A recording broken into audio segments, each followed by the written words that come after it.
Can you explain Title IX to people? Title IX was passed, gosh, I think in the 70s, if I'm not mistaken.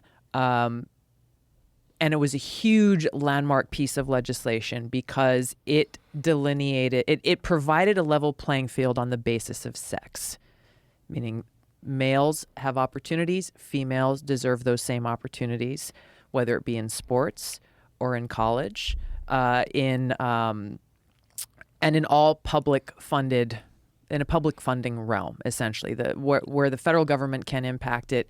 It said there has to be a level playing field and equal opportunity. So people like my mom, who grew up, she's very athletic. The only thing that was available to her in high school was cheerleading, and she did it. She was great, but she would have liked the opportunity to be able to compete in other sports. Carla Esparza, I think, is a more modern day example. There were no girls wrestling teams in her high school.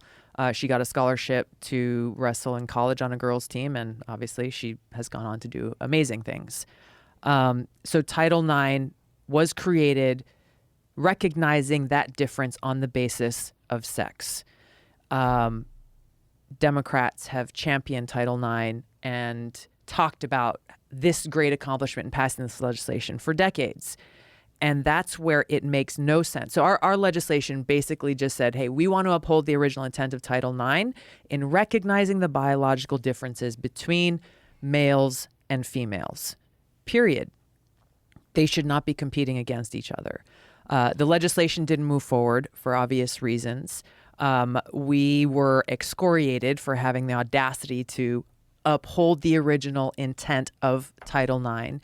And now what we're seeing with the Biden administration is administratively, not even through passing legislation, they're trying to backdoor this move to change the rules around Title IX to include gender identity rather than having it be on the basis of biological sex, to include gender identity, and threatening schools that they will withhold federal funding unless they adopt this rule change within the Biden administration.